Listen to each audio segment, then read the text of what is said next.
آج کا جو پہلا سوال ہے شیخ، وہ یہ ہے کہ عذاب قبر سے کیسے بچا جا سکتا ہے؟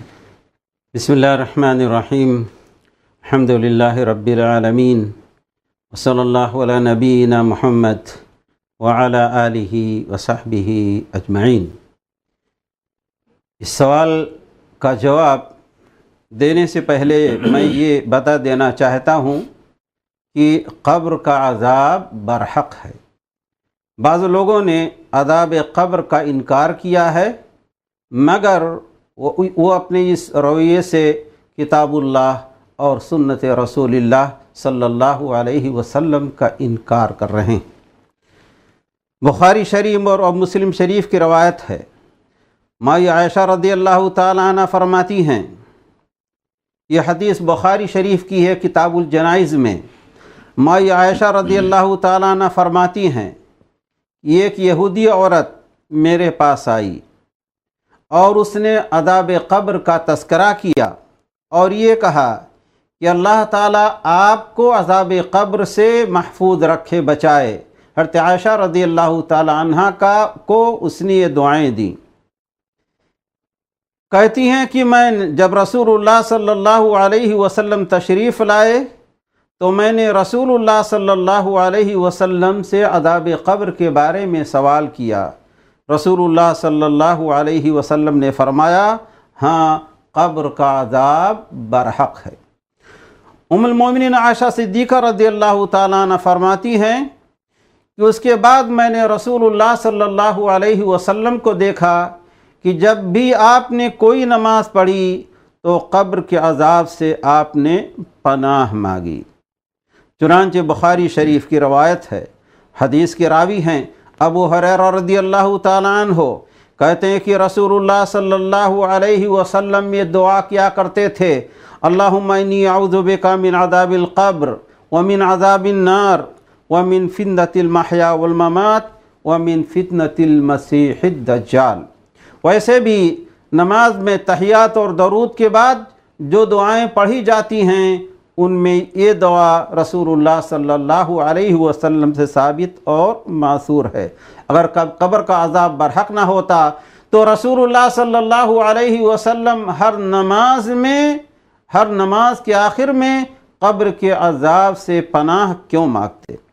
بخاری شریف اور مسلم شریف کی روایت ہے، حدیث کے راوی ہیں عبداللہ ابن عباس رضی اللہ تعالیٰ عنہما، کہتے ہیں کہ رسول اللہ صلی اللہ علیہ وسلم کا ایک بار دو قبروں کے پاس سے گزر ہوا۔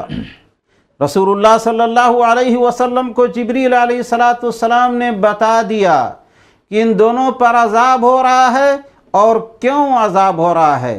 چنانچہ رسول اللہ صلی اللہ علیہ وسلم نے فرمایا، انہما لیعذبان وما یعذبان فی کبیر، ان دونوں پر عذاب ہو رہا ہے مگر کوئی اتنی بڑی بات نہیں تھی کہ اگر یہ پرہیز کرنا چاہتے تو پرہیز کر لیتے، عذاب نہ ہوتا۔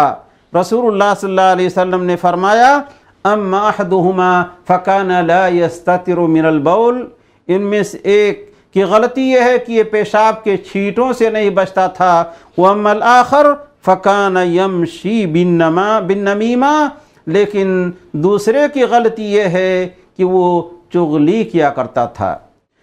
ابو داؤد وغیرہ کے اندر نمیمہ کے ساتھ غیبت کا بھی تذکرہ ہے اور عام طور پر چغلی کے اندر غیبت کا شائبہ پایا جاتا ہے۔ تو بہرحال اس حدیث پاک سے معلوم ہوا کہ قبروں کے اندر عذاب ہوتا ہے۔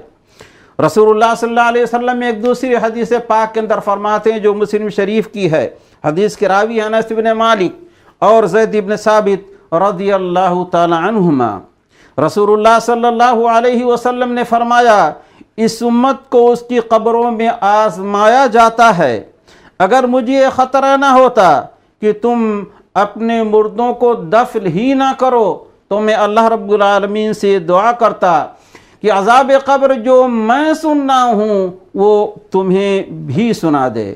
اس کے بعد رسول اللہ صلی اللہ علیہ وسلم نے فرمایا، تعوذوا باللہ من عذاب القبر، اللہ رب العالمین کی پناہ طلب کرو عذاب قبر سے۔